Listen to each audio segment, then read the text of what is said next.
Good morning. Darla real broker, real estate agent in South Louisiana. It is always a great day when I am representing the buyer and it's inspection day. So in some parts of Louisiana, in certain MLSs, certain realtors do not have to attend inspections. In our region, we absolutely have to attend an inspection, although I feel like I probably would anyway. I feel like it's super important to be there when the inspector is there and to represent my client, right? It's important. So let's talk about a few misconceptions that buyers and sellers have when it comes to inspections. The common thing that I hear sellers say lots of times is, what if my house doesn't pass inspection? And that's a huge misconception.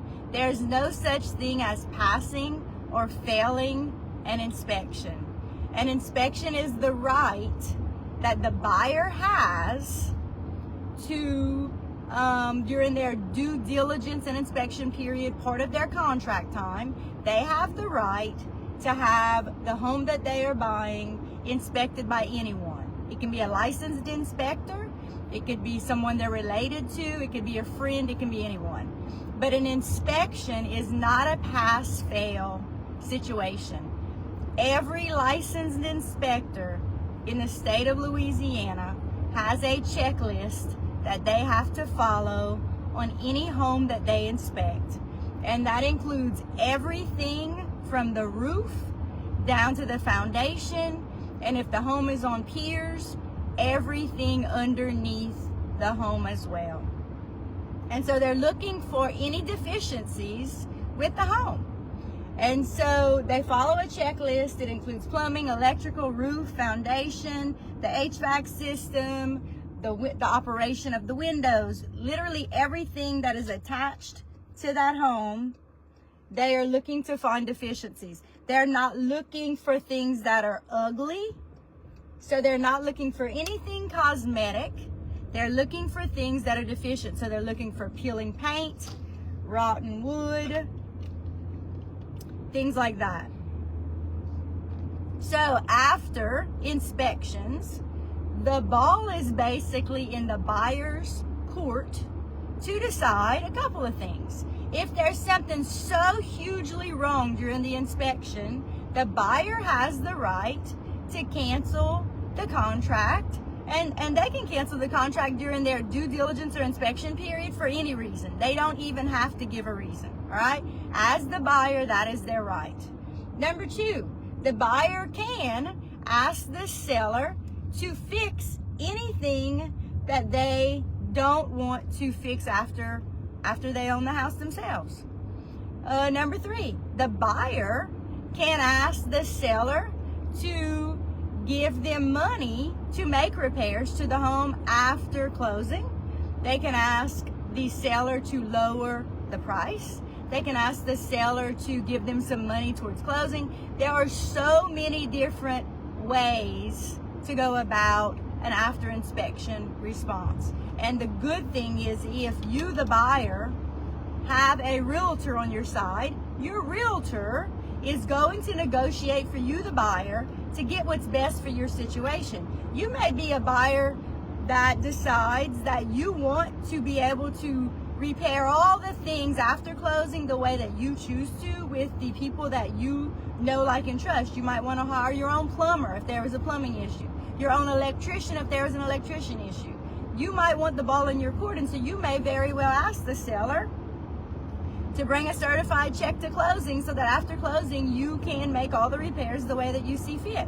There have been many buyers that I have dealt with that have said, I don't want to deal with anything after closing. I want the seller to hire their people to repair anything that's broken on the inspection. Now listen, an inspection report could have hundreds of things. Lots of them are generally little insignificant things that do not cost a whole lot of money to fix. What you, the buyer, should be looking for are major issues. Like, is there something major wrong with the HVAC system? Is the roof leaking? Do you have electrical issues? Anything like that, right? So there's no such thing as pass-fail. There are things that the inspector is going to flag. There's no such thing as a perfect house. 6.5 years in real estate, I've now closed probably close to 530 transactions. There has never been a perfect house. Never. If it's brand new, if it's old, it doesn't matter. There will always be something that the inspector will find, I guarantee you. And listen, if you have dealt with a couple of inspectors on a couple of different houses and they have found the house to be perfect, listen, I literally have never come across a perfect house. So remember, you can't pass or fail inspection. If you're a seller and if you hire a great realtor, your realtor is going to walk through that house with a fine-tooth comb before it hits the market and say, these are the things that are probably going to get flagged by an inspector after it goes into contract. So you as the seller want to be as proactive as humanly possible. For example, something that's super common I find, under sinks.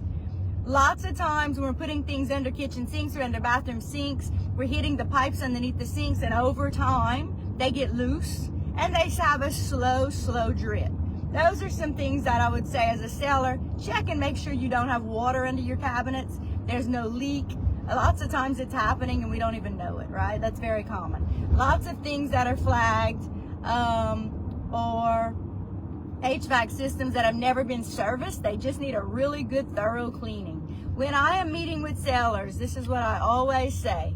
The main thing that you can do as a seller is give the impression to any buyer that walks through your home that you took great pride in your home and you took very good care of it. So as a seller, you get one chance to make a great first impression. If an inspector is walking through your home and when they walk through the entry door, you can tell that you've taken care of the house, it doesn't have an odor, you can get the feeling when you walk into a home if it has been taken care of by the person that owns it. And so if an inspector gets the feeling that you took great pride in your home and you took care of it, they're not going to be so inclined to just be so ridiculously nitpicky and just really investigative, right? That's human nature.